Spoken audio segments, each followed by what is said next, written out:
Hello ladies and gentlemen, and welcome to Diecast Review Monday, presented in association with Race Gear UK, here on Team Bomber Sports.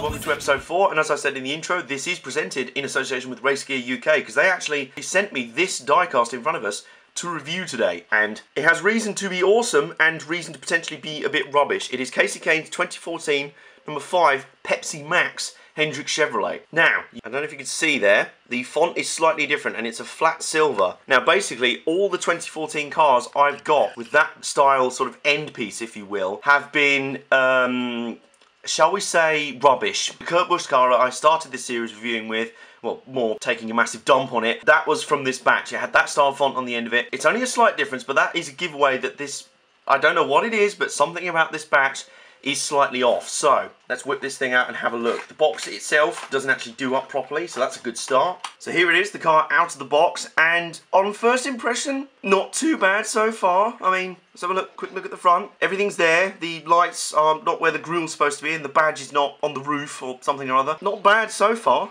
Round. You can see on the back there a little bit of a defect, tiny bit. Numbers are a tiny bit high on this side compared to this side. It's better than the Kurt Busch diecast, but then again, a paper cutout custom made by a 12-year-old slamming Jaeger bombs was better than that. I mean, my biggest issue here is the finish. I don't know if you can see there. You see on the edge of the hood near the Pepsi Max logo, because obviously everything has to have bloody social media things these days. You see there that it's sort of flaking away, and then right there you can see the decals are actually coming up over into the driver's compartment near the window net. Technically, I suppose it's not bad, as in the decals and that are where they're supposed to, but it's still a sort of cack-handed application. It's just not very good. And I said in the Kurt Busch diecast review, considering they've raised the price again for diecast this year, and they've actually got worse, that's not very acceptable. Lionel must do better. And strangely enough, their nationwide diecasts, even this year's ones, seem to still be really good. So I don't know if it was just some random batch of the first lot that came out this year, because not even all the 2014 cars are terrible. There just seems to be this batch, and as I say, you can tell by the font on the sort of sticker on the end of the box, which tells you what car it is. If it's a slightly different sort of font and a sort of matte finish on the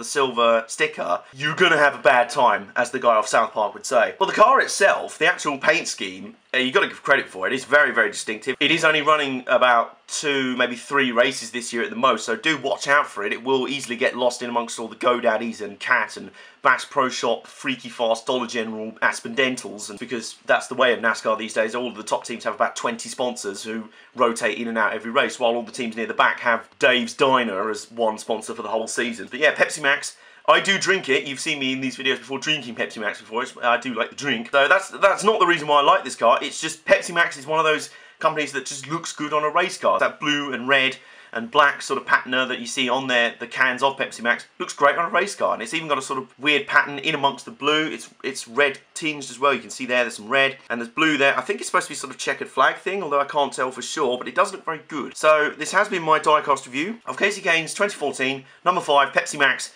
Hendrick Motorsport Chevrolet. Good paint scheme, better from Lionel, but still not great. Lionel, 5 out of 10, must do better. We'll see you next Monday for another diecast review here on Diecast Review Monday, presented by Race Gear UK. Their link is in the description down below. Go check them out, and I'll see you again later this week.